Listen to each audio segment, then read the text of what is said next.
Assalamualaikum warahmatullahi wabarakatuh. Perkenalkan, nama saya Yuyun Wahyuningsih, NIM 2105050069 dari Prodi Hubungan Internasional. Di sini saya akan membahas tentang kekuasaan dan wewenang. Sosiologi tidak memandang kekuasaan sebagai suatu yang baik atau buruk.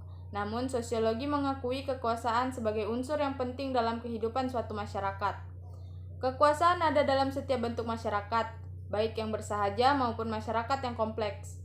Adanya kekuasaan tergantung dari hubungan antara yang berkuasa dan yang dikuasai, atau dengan perkataan lain, antara pihak yang memiliki kemampuan untuk melancarkan pengaruh dan pihak lain yang menerima pengaruh itu, dengan rela atau karena terpaksa. Apabila kekuasaan dijelmakan pada diri seseorang, biasanya orang itu dinamakan pemimpin, dan mereka yang menerima pengaruhnya adalah pengikut-pengikutnya. Apa sih pengertian kekuasaan? Menurut Mariam Budiarjo, kekuasaan ialah kemampuan seseorang atau sekelompok manusia untuk mempengaruhi tingkah lakunya seseorang atau kelompok lain sedemikian rupa, sehingga tingkah laku itu menjadi sesuai dengan keinginan dan tujuan dari orang yang memiliki kekuasaan itu. Sedangkan menurut Max Weber, kekuasaan adalah kesempatan seseorang atau sekelompok orang untuk menyadarkan masyarakat akan kemauan-kemauannya sendiri, dengan sekaligus menerapkannya terhadap tindakan-tindakan perlawanan dari orang-orang atau golongan tertentu. Dan menurut R.M. McVer, kekuasaan adalah kemampuan untuk mengendalikan tingkah laku orang lain, baik secara langsung dengan memberikan perintah, maupun secara tidak langsung dengan mempergunakan segala alat dan cara yang tersedia. Selanjutnya adalah bentuk-bentuk kekuasaan. Yang pertama, influence. Influence adalah kemampuan untuk mempengaruhi orang lain agar mengubah sikap dan perilakunya secara sukarela. Yang kedua, persuasion. Persuasion ialah kemampuan meyakinkan orang lain dengan argumentasi untuk melakukan sesuatu. Selanjutnya, manipulasi. Manipulasi ialah penggunaan pengaruh. Dalam hal ini, yang dipengaruhi tidak menyadari tingkah lakunya mematuhi pemegang kekuasaan. Berikutnya, coercion. Coercion adalah ancaman paksaan yang dilakukan seseorang atau kelompok terhadap pihak lain agar bersikap dan berperilaku sesuai dengan kehendak pemilik kekuasaan. Yang terakhir adalah force. Force adalah penggunaan tekanan fisik, membatasi kebebasan, menimbulkan rasa sakit, ataupun membatasi pemenuhan kebutuhan biologis agar melakukan sesuatu. Berikutnya adalah wewenang. Wewenang adalah hak yang dimiliki seseorang atau sekelompok orang. Penekanannya adalah pada hak dan bukan pada kekuasaan. Kekuasaan tanpa wewenang merupakan kekuatan yang tidak sah. Kekuatan harus mendapatkan pengakuan dan pengesahan dari masyarakat agar menjadi wewenang. Sekarang kita beralih ke wewenang. Wewenang adalah hak yang dimiliki seseorang atau sekelompok orang. Penekanannya adalah pada hak dan bukan pada kekuasaan.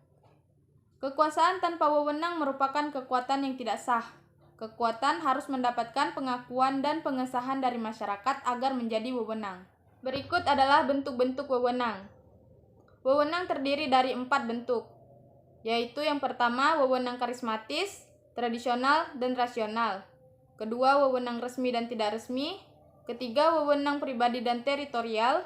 Dan terakhir, wewenang terbatas dan menyeluruh. Yang pertama, wewenang karismatis, tradisional, dan rasional yang dikemukakan oleh Max Weber. Yang pertama, wewenang karismatis. Wewenang karismatis berdasarkan pada karisma, kemampuan khusus yang ada dalam diri seseorang. Contoh, nabi, rasul, dan wali songo.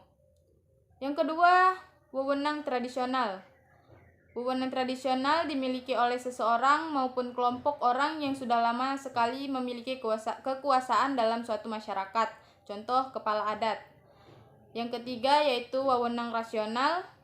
Wewenang rasional berdasarkan pada sistem hukum yang berlaku dalam masyarakat, berdasarkan sistem hukum pada tradisi, agama, dan faktor-faktor lainnya.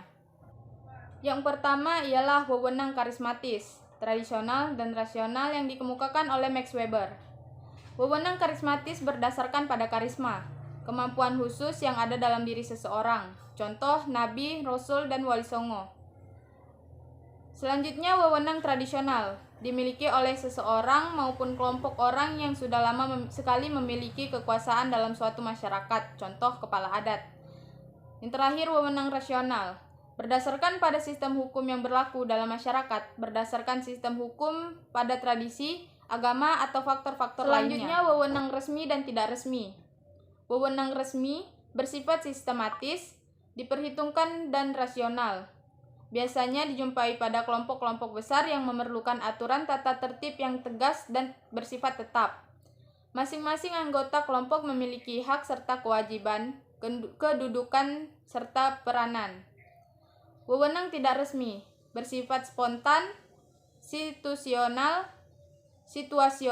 dan didasarkan pada faktor saling mengenal. Contoh pada seorang ayah dalam fungsinya sebagai kepala rumah tangga. Wewenang pribadi dan teritorial.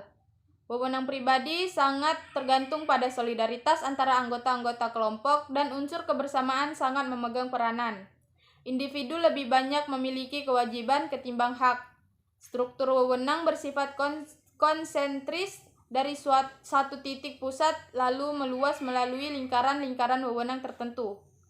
Wewenang teritorial.